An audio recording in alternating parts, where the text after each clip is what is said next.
Hello, look at these walls. It's clear, right? They are the most incredible, beautiful, mysterious constructions of ancient times. A wonder that keeps up popping in the most incredible places, from Europe to Japan, Egypt to Easter Island. Still, some people might not see it immediately, and others, like me, don't get tired of watching them over and over again. So, to serve the needs of both these important groups of people, let's take a quick tour of the main reasons Cyclopean masonry is OP. Take note. It appears and then disappears.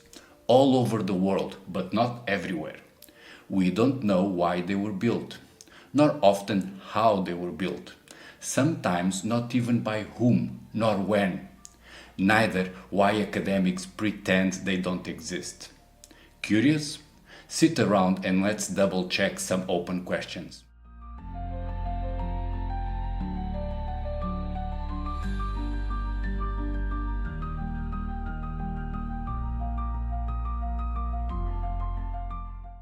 Polygonal masonry, sometimes called Cyclopean, is a type of dry stone construction, meaning built without the use of mortar to glue the stones together, where the blocks are cut in odd shapes, fitting one to another.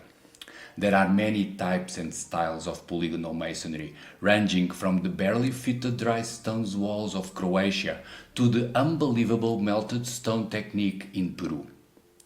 As a quick reference guide, here are the main classes of the stonework. The basic one is just piled stones, assembled without preparation. Obviously, these do not qualify as polygonal, but sometimes were built by the same people that also did the sharper ones. Then comes dry stone, where rocks are not cut but assembled to take advantage of their natural shapes. It is harder to build than it looks, since to prevent the thing from collapsing, it requires hindsight. Things get interesting when the stones are cut or shaped to fit into place, becoming polygonal. Depending on the size of the stones and the precision of the joints, there are like infinite variations of the technique, sometimes done by the same people. For example, in Peru, some rough and poorly fitted works are found side by side with the most precise 3D puzzles, apparently melted together, without explanation. Finally, when the stones are big and the fitting is not so competent, the work is usually called Cyclopean, a poorly understood name, unfortunately, that can also mean built by a one-eyed giant or a lost ancient culture. But in this case, I'll use it interchangeably with polygonal.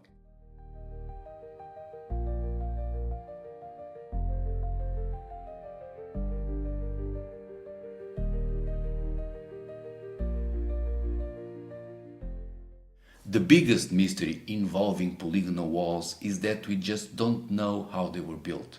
This is not for all cases, or even for most of them, but does apply to the works in Peru and Alaka Oyuk, Turkey, and also to a lesser extent in Delphi, Greece. There, the fitting surfaces are curved and the matching is fully 3D, all done with boulders so big that one cannot move them back and forth into place to check the progress. It just seems impossible to achieve. Although impossible it was not, because someone has done it, and did it more than once, in different continents and arguably different millennia even. Despite some arrogant folks claiming curved polygonal walls were easy to get, they are just full of it. If we are honest, the only thing we know is that it was awfully complicated. And thus, all bets are open regarding how these wonders could have been done, up to aliens with anti-gravity lasers mounted on dinosaurs.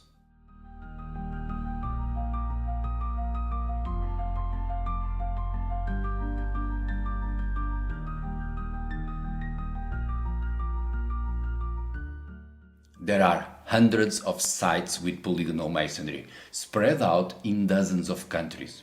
I've long committed to spot as many as I can, And to this day, I keep finding some new ones. New for me, obviously. However, despite being nearly a global trend, polygonal walls are concentrated in a few places. In southern Europe, from Portugal to Georgia, along the Mediterranean Sea below the parallel 44, but not in northern Africa, nor in Central Europe, then in South America, around Peru, in a smaller area than even the Inca Empire controlled. In Japan, India, plus a couple more odd locations, Easter Island and Dubai. Also noteworthy is that within these locations, Cyclopean walls are found in many of the biggest cities of the ancient world. Some of them that are still important today, such as Athens and Jerusalem, that were built on top of Cyclopean Acropolis, as these builders knew where the navel of the world was.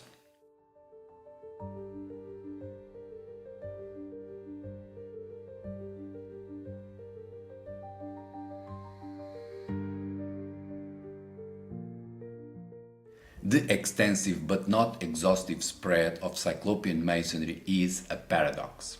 On one hand, Cyclopeans can be found spread all over the world, in all continents and in hundreds of sites. This geographical spread would make sense if Cyclopean technique was an essential skill, like pottery or bricks, that are found everywhere. But it was far from an obvious solution, as shown by the other hand. In Northern America, Southern Africa, or Southeast Asia, there are no Cyclopean walls, making these things at the same time too widespread for a quirky cultural thing and not widespread enough to be a fundamental skill of civilization. The fact is that there is no known rationale for polygonal masonry to be popular in so many places all around the world and absent in as many other sites, sometimes even close by.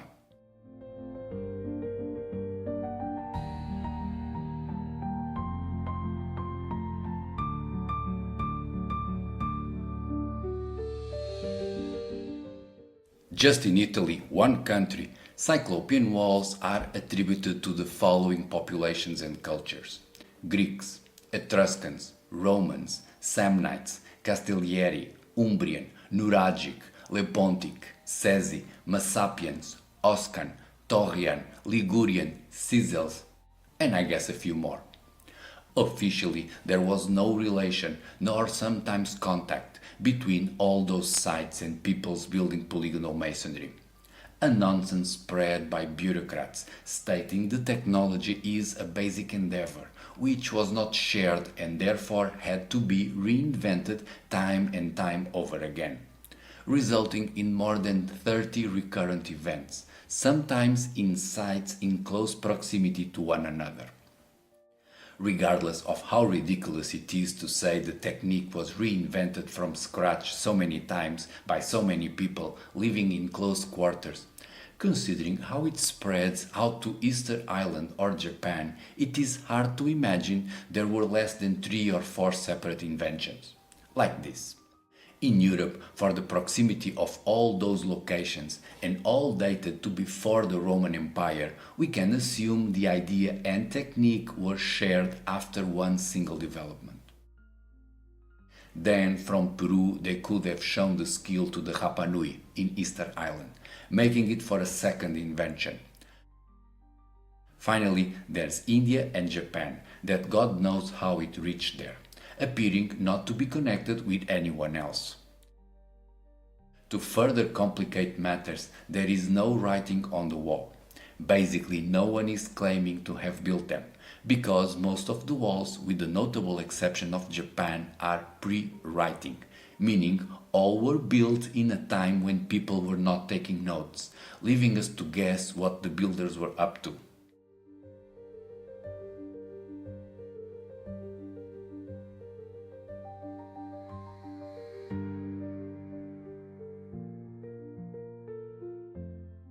Overall, if invented 3 or 4 times and then the word spread, or invented on 30 different occasions, it is only half the problem. Because the same way polygonal construction appears out of nowhere, it also disappears into nothing, leaving us with another paradox in twofold. 1. Everywhere the invention of mortar, cement to glue the stones, predates Cyclopean building.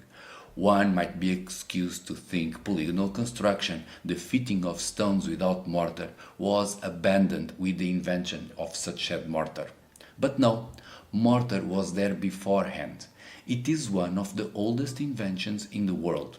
Places like Göbekli Tepe, 12,000 years old, are awash in mortar.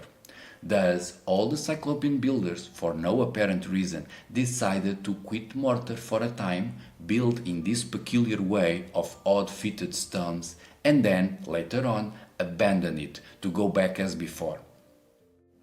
Second, it is the oldest and best stonework in almost every case. Later constructions placed on top of polygonal works are just cheaper and rougher. Not only was the technique abandoned at the time, it was replaced by lazy and sloppy constructions.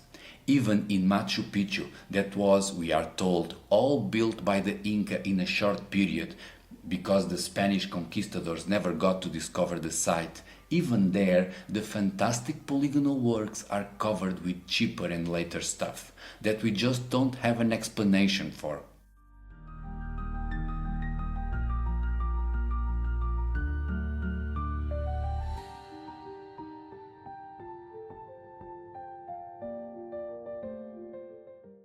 The most common usage of Cyclopean walls is to make an acropolis, an elevated plane, to build a flat surface on top of a hill. The technique is well suited to the purpose of earthworks, being resistant to both water and earthquakes, but all that strength comes at a cost. Building Cyclopean walls is very time consuming, needing to carve just one stone at a time, to ensure it fits with the space left by the previous block. Plus, carving is not the right word. Generally, these walls were built before iron tools, thus the stones had to be slowly polished into shape. It was an excruciating work that took full decades to complete, or more, in the case of small density populations, as in Bronze Age Europe and the like.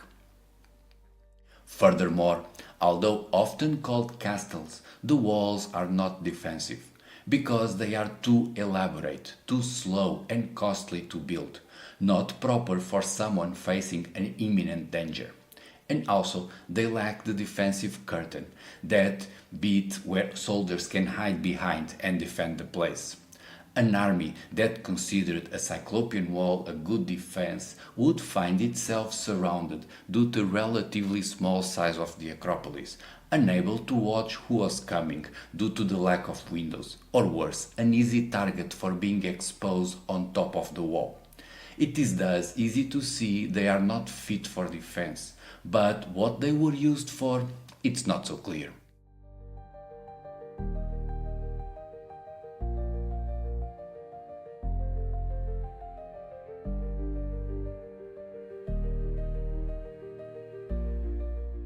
Anything that can be done with polygonal masonry can also be done with regular squared blocks and mortar, much faster and cheaper. The advantages of building Cyclopean walls, the added resistance to water or earthquakes, are only noticeable in the event of an earthquake or a biblical flood, events that are not frequent at best. Whilst the disadvantage of the construction method, the extra cost and time to build, and also the availability of skilled manpower are deadly obstacles in case of imminent risk, like invasions or death. Thus, all polygonal walls represent an extra cost for a benefit that is only visible in the very long term, hundreds or thousands of years after the build-up. It is thus hard to know why the technique would be chosen and spread. We can speculate naturally, saying it was built for show-off during periods of prolonged prosperity, or else as an extra precaution right after a cataclysm. But in reality, we have no proof to support any of those ideas.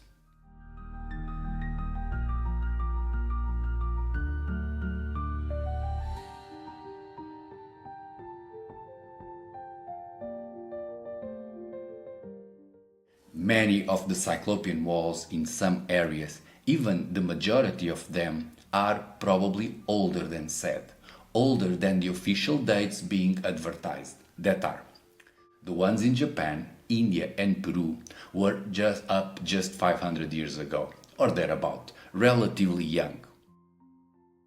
In Europe, where we can find the vast majority of cases, they are mostly said to be from the Iron Age, from 700 or 500 BC, plus some odd cases from the Bronze Age, around 1500 BC, like in Mycenae, Greece or Georgia. Even older are the rare cases in Egypt, Dubai and Malta, before 2500 BC. However, dating these things is super hard, and looking closer, many walls have signs of being in fact older, with plenty of wrinkles that I keep finding in other videos that you will like.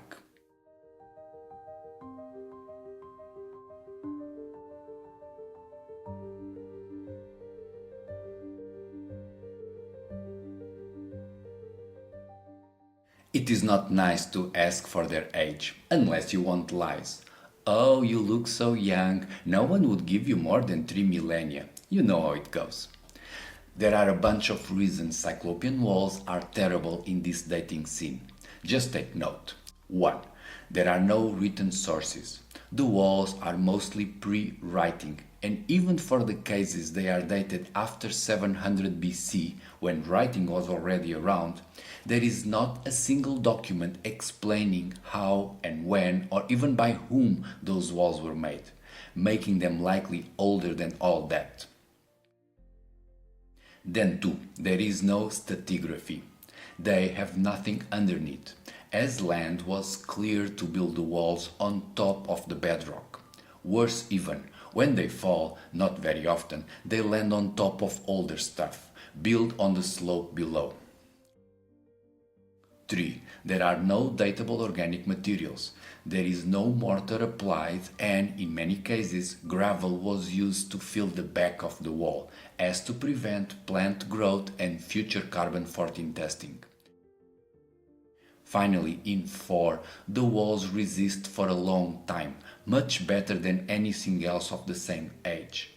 Whilst the walls stand proud, contemporaneous non-Cyclopean works are long gone, leaving us with nothing to compare. Overall, for a combination of all those factors, for being older than they look and not giving any clues about their real age, dating these beauties is a complicated affair.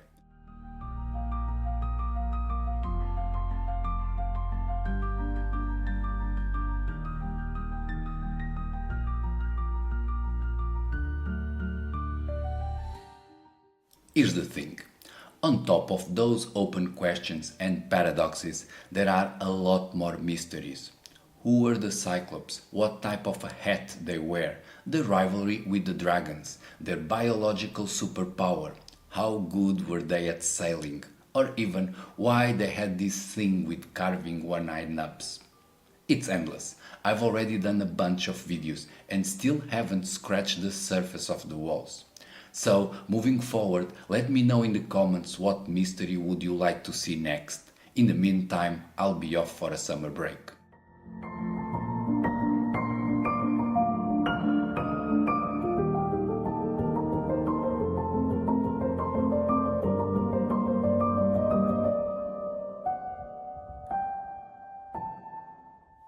That's it for today.